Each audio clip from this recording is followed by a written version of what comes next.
allez bien. Pour ma part, ça va super. Je suis très heureuse de vous retrouver aujourd'hui avec une toute nouvelle vidéo du calendrier de l'Avent. Aujourd'hui, je vous retrouve pour vous faire une recommandation de 3 romans, plus précisément 3 romances sans smut, parce que c'est ce qui, personnellement, m'embête le plus dans les romances. Donc les scènes de cul, etc. C'est pas spécialement ce qui, moi, m'intéresse quand je lis une romance. Et je sais qu'on est plusieurs dans ce cas.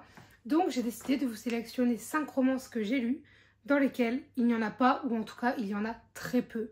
C'est-à-dire que c'est pas dérangeant. On y va de suite. Alors, tout d'abord, je tenais quand même à préciser que dans ce lot de romances, il y a une romance qui était une romance à la base un peu adolescente.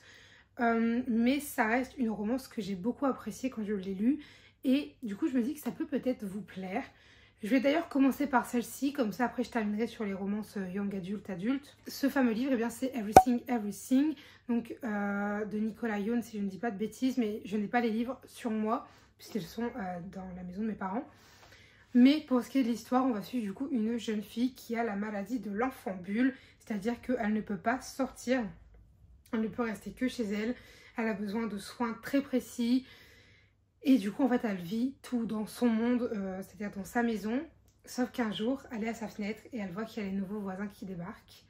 Et eh bien, peut-être qu'il y a un garçon qui l'attire un petit peu, qui attire son œil. Et peut-être que c'est un petit peu réciproque. Et du coup, ça va être toute cette histoire de romance entre, eh bien, entre cette jeune fille qui ne peut pas sortir et lui qui aimerait pouvoir, en fait, bien se rapprocher d'elle, etc. Et donc il y a tout cet enjeu, voilà, de construire une relation, d'apprendre à connaître l'autre. Il y a l'enjeu de la maladie et au-delà de ça, il y a un petit peu un petit truc bizarre. C'est-à-dire qu'il y a quelque chose qui est bizarre, il faut qu'on le découvre. Voilà, je vous laisse avec ça parce que personnellement, moi j'en savais pas autant que ça quand je suis rentrée dans l'histoire. Et j'ai adoré. C'est une romance toute douce, toute mignonne, dans lequel, voilà, je vous dis, il y a quand même un petit truc bizarre qui fait qu'on va avoir des rebondissements, on va avoir une intrigue qui va quand même être, pardon, bien ficelée, etc. Et c'est une romance dans laquelle il n'y a pas de smut. J'ai adoré cette histoire, j'ai adoré cette romance. Ah, et il y a un film, en plus, pour ceux qui veulent le regarder, il y a aussi un film qui, à mon sens, est quand même très bien fait. Voilà, j'ai pas trouvé qu'il y avait de gros désaccords avec le livre, en tout cas à l'époque. Je vous avoue que là, ça m'a donné envie de regarder le film à nouveau. Mais voilà, une petite romance sans smut, c'est Everything Everything. Un petit bébé dans mon cœur. Ensuite, deuxième livre de romance sans smut. Smut. Je ne sais pas, je risque de le dire de différentes manières dans cette vidéo. C'est Cœurs et âmes de Colleen Hoover. Alors, Cœurs et âmes, waouh, ce livre, je ne m'attendais à rien quand je me suis lancée dedans, puisque Colleen Hoover, je la découvrais avec Cœurs et âmes. Et je n'étais pas certaine de... Non, est-ce que je la découvrais? Non, je suis pas sûre. Si. Je crois que je la découvrais. Je sais plus si j'avais déjà lu... Enfin, jamais plus. Je ne sais plus, mais je crois que je la découvrais avec Cœurs et âmes. Et du coup, c'était incroyable parce que, comme je vous disais, je m'attendais à rien. Et pourtant, j'ai été du début à la fin happée par cette histoire. Et je vous jure que quand je suis sortie de ce livre, j'avais une envie d'océan, de plage. Et j'étais en mode... incroyable. Du coup, pour ce qui est de l'histoire, on va suivre Bae-Yeon, je m'en souviens. On va suivre Bae-Yeon qui va perdre sa mère, donc une mère qui n'a jamais réellement pris soin d'elle, puisque sa mère était droguée, alcoolique, etc. Donc voilà, elle n'a jamais eu une vie de rêve. Et du coup, en fait, elle va être envoyée chez son père pour que son père puisse prendre soin d'elle. Sauf que son père, elle l'a en grippe, puisque il n'a jamais pris de ses nouvelles, il ne s'est jamais intéressé à elle, et il ne s'est jamais rendu compte qu'elle était dans le mal et dans le besoin, et du coup elle le hait profondément pour ça. Sauf que elle n'a pas le choix, elle n'a pas d'autre moyen pour survivre que d'aller chez son père, qui est actuellement dans une villa au bord de l'océan. C'est une villa privée, une villa de vacances. Donc elle va atterrir là-bas, elle ne connaît personne, il y a même sa belle-sœur, sa demi-sœur et sa belle-mère. Les relations sont assez compliquées, sauf que sa demi-sœur va la présenter à son groupe d'amis qui est là-bas, et elle va s'intégrer, et elle va rencontrer Samson, un jeune homme assez intriguant, mais qui va lui taper dans l'œil. Et il va y avoir pas mal de petites choses. Donc déjà, on a la reconstruction de Bae-Yeon dans cette nouvelle vie. On va avoir tout ce processus de... Va-t-elle pardonner à son père? Va-t-elle accepter sa nouvelle famille, sa nouvelle vie? Il y a tout ce processus. Il y a aussi du coup le côté où Bayo et Samson vont peut-être commencer à se rapprocher, peut-être qu'il y avoir une petite romance entre eux, mais encore une fois, il y a quelque chose d'assez bizarre, il y a un couac, et ça va entraîner pareil pas mal de rebondissements. Et j'ai adoré ce livre. Je vous dis, en fait, vu qu'il se passe au bord de l'océan, moi j'avais qu'une envie, honnêtement, c'était d'aller au bord de la mer, le lire au bord de la mer. C'était incroyable. Et honnêtement, ça m'a donné envie d'acheter d'autres romans qui se passaient au bord de l'océan parce que j'ai adoré. D'ailleurs, c'est ce que j'ai fait, j'en ai acheté un autre que j'ai toujours pas lu. Je me le garde pour cet été. Mais voilà, du coup, une petite romance sans smut, mais tout adorable. Et en plus, quand on le lit avec un regard young adulte ou adulte, c'est encore plus intéressant à mon sens. Puisque du coup, dans l'histoire, ils ont 16 ans ou 18 ans, je ne sais plus. Mais moi, je l'ai lu quand j'en avais 20, je crois, 20 ou 21. Mais je dirais 20.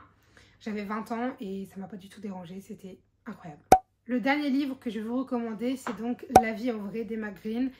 La vie en vrai, pour moi, c'est incroyable ce livre parce que déjà, on a une romance. Alors c'est encore une romance qui se passe au lycée, etc. Mais moi, j'ai adoré la lire quand j'étais un peu plus âgée parce que c'est pas dérangeant. Enfin, je sais pas, moi j'ai adoré, bref.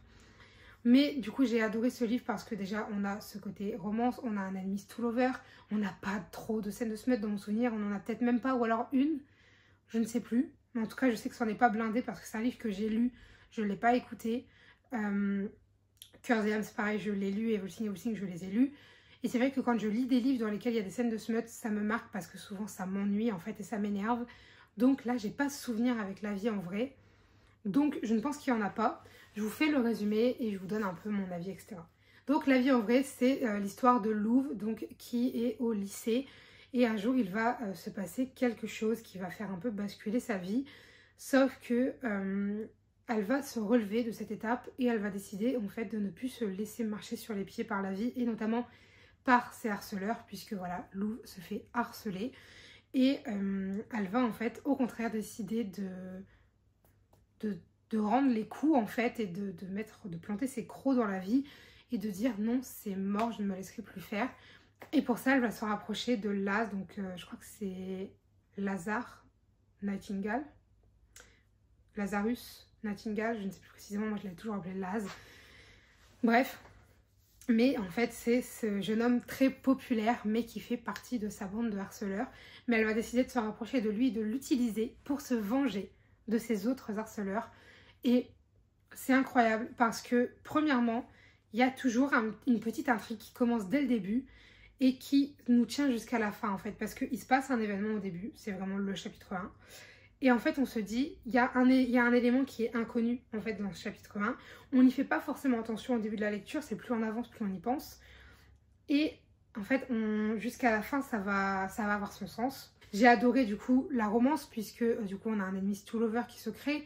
J'ai pas trouvé ça bête la manière dont il est créé, c'est-à-dire que c'est pas ah c'est mon harceleur et paf du jour au lendemain on devient amis puis plus. Non en fait je trouve que c'est quand même assez logique la progression. Oui, j'ai trouvé ça super intéressant parce que en fait on va aussi dans mon souvenir parfois avoir le point de vue de Laz et en fait tout est tellement bien construit, tout est tellement bien pensé que l'histoire est géniale, l'intrigue est top, la romance est incroyable. Bref, ce livre il m'a eu de A à Z, moi j'ai adoré, je ne peux que vous le conseiller. Honnêtement pour moi c'est un banger et c'est avec ce livre que j'ai vraiment commencé à apprécier les Emma Green puisque juste avant j'avais lu Love and Lies on Campus que j'avais beaucoup aimé, mais c'est vrai que La vie en vrai m'a foutu une claque et j'étais en mode waouh, c'était incroyable. Honnêtement, La vie en vrai c'est un classique de la romance pour moi, foncez. Et bien écoutez, voilà, j'en ai terminé avec mes recommandations. Alors c'est vrai que je ne lis plus tant de romances que ça, je lis surtout de la romantaisie aujourd'hui. Mais si par la suite je lis d'autres romances dans lesquelles il n'y a pas beaucoup de smut, je vous referai ce genre de vidéo parce que je sais que c'est quand même assez compliqué aujourd'hui de trouver des livres dans lesquels il n'y en a pas ou en tout cas pas beaucoup parce que qu'il y en ait un peu c'est tout, c'est la romance. Mais quand c'est tous les 3 chapitres, honnêtement moi ça me gave. Donc je penserai à vous si jamais j'en lis d'autres. Là j'en ai quand même quelques-uns dans ma palle donc à voir. Écoutez, J'espère que cette vidéo vous aura plu. Si jamais vous avez des avis, des remarques, des conseils, des commentaires, des suggestions ou toute autre chose à me dire, n'hésitez pas à le faire dans l'espace commentaire puisqu'il est fait pour ça. Sur ce, je vous dis à demain. Allez, bye mes lecteurs.